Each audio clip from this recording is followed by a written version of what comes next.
Olá, sejam bem-vindos ao projeto Programe Fácil. Meu nome é Gregory Pacheco e nessa aula nós vamos estar dando continuidade ao nosso curso de CSS3. Bom, então conforme combinado, nessa aula a gente vai estar trabalhando o CSS para a Media Query do iPad. Claro, está sendo mais por aproximação, é só para a gente ter uma ideia, porque a gente sabe que nem todos os tablets terão as mesmas dimensões do iPad. Mas ele aqui no Chrome está com 768 por 1024 e essa aqui foi o resultado final, ok? O layout ficou bem dividido em colunas, né? As sessões em colunas, o menu voltou a ser um menu agora, não precisa mais ser um menu tooltip, aquele menu que retrai, né? E agora a gente vai dar uma olhada no código. Bom, vamos lá. Primeira coisa que eu fiz foi criar uma nova Media Query, né? Aqui em cima a gente tem a Media Query do iPhone, né? Eu mudei aqui mais uma vez a dimensão, estou numa dúvida danada sobre as dimensões, mas eu acredito que aqui vai pegar praticamente todos os smartphones. Podem até ter smartphones um pouco maiores, aí vocês podem estar mexendo aí de acordo com o gosto de vocês, mas eu acredito que 480, de 0 até 480 é um range bom para estar pegando todos os smartphones, certo? E aqui eu criei uma outra Media Query para os tablets, só que aqui em vez de usar Max eu estou usando Min. Então que tenha no mínimo 481, que ou seja, vai pegar até aqui 480, 481 pega essa regra, tá certo? E agora a gente vai ver o que eu fiz nessa regra aqui. Bom, a primeira coisa que eu fiz foi ocultar o ícone do menu, tá certo? Se eu não tiver isso aqui, o íconezinho vai ficar aparecendo, aquele íconezinho aqui em cima. Deixa eu remover ele aqui, deixa eu ver se ele vai pegar. O meu navegador está fazendo cache, tem hora que eu mudo o CSS ele não está voltando. Mas basicamente, às vezes ele está aparecendo aqui, o íconezinho do menu, tá certo? Então, pode ser que o cache do meu navegador não tenha mostrado aqui, quando eu atualizei. Mas é esse que é o efeito. Então, aqui eu estou ocultando o ícone do menu. Opa! Vou voltar minha outra aba aqui. Beleza. Tá. Agora, a segunda coisa que eu fiz foi atribuir ao body o tamanho da tela do dispositivo, tá certo? Estou colocando ele aqui como 768. Na verdade, eu acho que eu posso colocar isso aqui como 100%. Deixa eu ver se isso aqui vai funcionar bem. Isso, funcionou bem. O que isso vai fazer? Esse comando aqui vai estar atribuindo a largura da tela com 100% da largura do dispositivo. Então, independente do tamanho da tela do tablet, ele vai pegar 100%. Isso aqui eu estou fazendo só para que o conteúdo fique centralizado na página, né? Então eu estou colocando uma margem para cima e para baixo de 0 e para as laterais automática. Ou seja, então ele vai pegar vai balancear a mesma quantidade de margem para um lado e para o outro, vai fazer com que o conteúdo fique centralizado. Isso até que nesse caso aqui do tablet não vai ter muita importância não. Tá vendo? Ele gerou aqui uma pequena margenzinha nas laterais quando eu alterei isso. Só que nesse caso eu vou colocar para que ele pegue realmente até o cantinho mesmo, uma vez que o usuário vai estar com o tablet na mão. Então a gente pode usar o máximo do tamanho da tela possível. A terceira coisa que eu fiz foi trabalhar o meu header. Então eu coloquei aqui uma altura fixa para o meu header. Vocês podem colocar aí uma altura menor. Aqui eu acho que está até grande. Tá vendo? Eu coloquei aqui uns 200 pixels. Pode até ser que ficou melhor, mas eu acho que teria que reposicionar logo, não sei.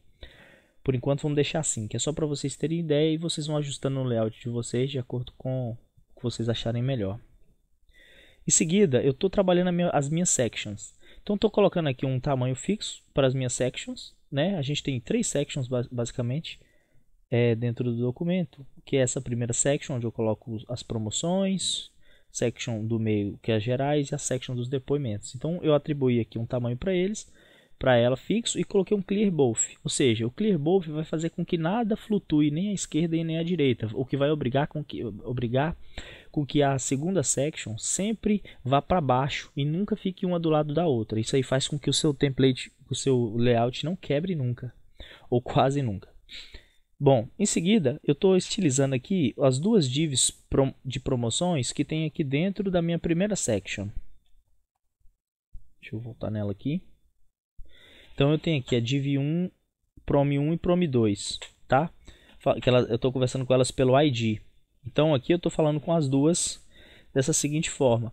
Eu estou para ambas eu estou colocando 48% do tamanho, ou seja, então se essa section aqui tem, sei lá, 100%, ela está pegando 48% da section que ela está dentro. Então é só para dar um espacinho de diferença entre uma e a outra. E uma delas eu flutuo à esquerda, a outra eu flutuo à direita.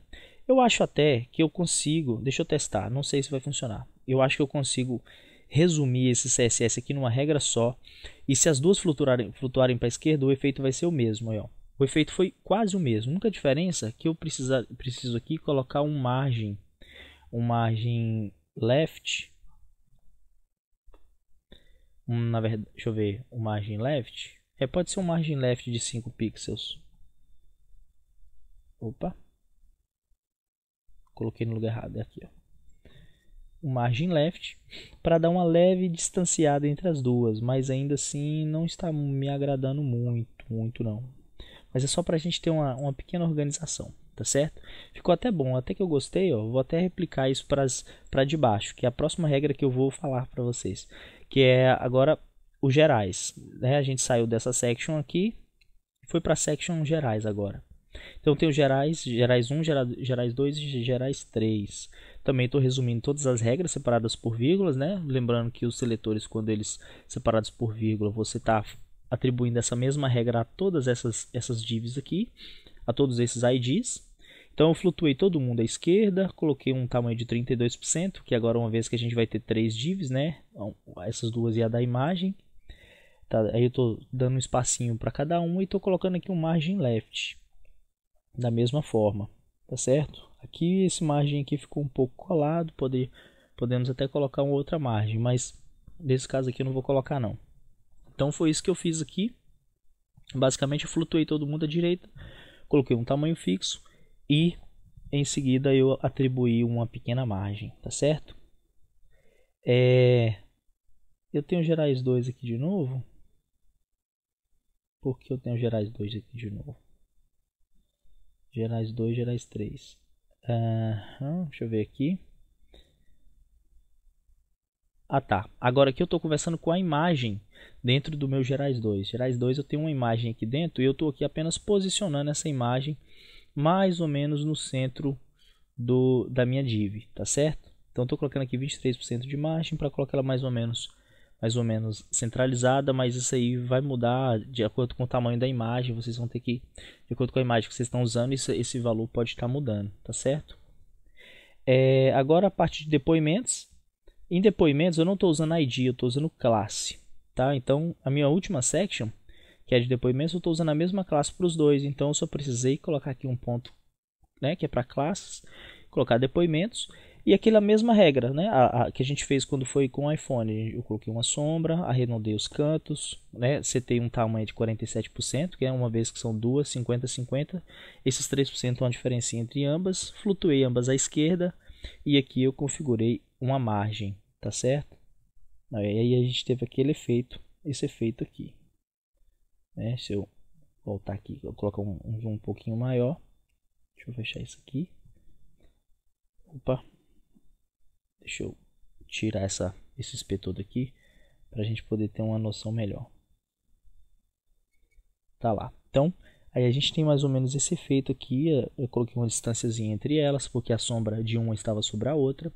E aí vocês vão fazendo um ajuste fino aí de acordo com cada layout. Por último, footer. Né, eu setei 200 pixels para o footer, clear both também, para que nada flutue ao redor do footer, porque ele precisa ser absoluto lá na parte de baixo da tela. Deixa eu voltar isso para cá. Então aqui eu tenho o meu footer nesse formato. Se a gente parar para reparar aqui o footer, fazer uma análise dentro do código dele, a gente vai ter um menu de navegação e uma section chamada copyright. Com essa copyright aqui, eu até cheguei a fazer alguns testes, mas não precisei, porque ele já está aqui mais ou menos do jeito que eu queria, porque eu já tenho o texto centralizado por padrão na página, que vem de outra regra que a gente criou nas últimas aulas. Então isso aqui já me atendeu. E a posição do menu também me agradou. Então no iPad eu não precisei de mexer nada aqui, mas se vocês precisarem, vocês podem estar dividindo isso em duas colunas, né? Não tem segredo não, é só usar a mesma lógica de flutuar as divs uma para um lado, outra para o outro, né? Desde que você sete o width. Não adianta você mandar flutuar e não setar um width que não vai funcionar, ou não vai funcionar muito bem. Então, nesse formato aqui me agradou para o iPad, então não precisei de colocar mais nada, né? Se a gente mudar aqui agora para o iPhone, vocês vão ver que a regra vai mudar, tá vendo? Continua belezinha, funcionando plenamente. Depois a gente pode até mexer na regra aqui dessa imagem para o iPhone, na mídia query do iPhone, para essa imagem ficar centralizada. O menu funciona perfeitamente, né? Ó, tá chamando as demais páginas que ainda não tem CSS. Então tá funcionando legal. A gente está conseguindo colocar o template aí na estrutura que ele precisa ter, tá certo? Tem mais um item que eu coloquei aqui, tem uma coisinha que eu fiz, que foi o letter space. Deixa eu achar ele aqui, eu acho que foi na media query do iPhone. Eu removi, a gente tinha dois slogans, né? Depois que muito tempo que eu fui ver, então eu deixei só um P com o slogan, corrigi aqui o nome dele para slogan com S minúsculo. E aqui, o que eu fiz? Tanto na media query do iPhone quanto na do iPad, eu configurei aqui uma margem para ele, margem right 10 pixels, font weight bold, né, para ele ficar com característica de negrito, né, porque uma vez que isso é um slogan a gente precisa ter um certo destaque, e coloquei um letter spacing de 4 pixels para 1 e de 7 pixels para o iPad. Então se eu colocar aqui no iPhone, ó, no iPhone ele está com letter space de 4 pixels, que é esse espaçamento entre as letras, né, para dar um destaque aí no slogan, e 7 pixels quando está no iPad. Então com isso aí a gente consegue dar um pouco mais de evidência aqui no slogan. Claro, a gente poderia mudar a cor, poderia colocar efeito, mudar a fonte para ficar uma coisa ainda mais legal, mas que basicamente é para vocês verem como pode ser feito, quais são os seletores que a gente utiliza para alcançar o slogan, né? E aí vocês podem usar a criatividade de vocês para deixar o mais bonito possível, tá certo? Então essas foram as alterações para o iPad. Na próxima aula eu vou começar a parte de PC, né? Que agora é a última resolução que a gente precisa mexer, até que se a gente parar para ver que não está ruim usando a media query do iPad, mas tem alguns ajustes que eu quero fazer. Eu preciso mexer um pouco aqui na logo, eu quero colocar esse conteúdo um pouco mais centralizado, talvez eu venha mexer um pouco o tamanho da página, não sei se eu vou querer que ele ocupe a tela inteira, então eu vou fazer algumas modificações nele aqui para computador, tá? E aí na próxima aula a gente vê isso. Fazendo isso, uma vez a de PC estando pronto, é só a gente replicar isso para as demais páginas e vir fazendo os ajustes finos de uma por uma. Talvez aqui na de contato a gente vai ter um pouco mais de trabalho, porque a gente vai ter que personalizar um form, a gente ainda não tem CSS para isso, mas também não vai ser bicho de 7 cabeças, tá ok? Bom, então é isso aí, espero que vocês tenham gostado. Qualquer dúvida vocês podem estar postando no nosso fórum ou estar nos enviando por e-mail, tá ok? Um grande abraço e até mais.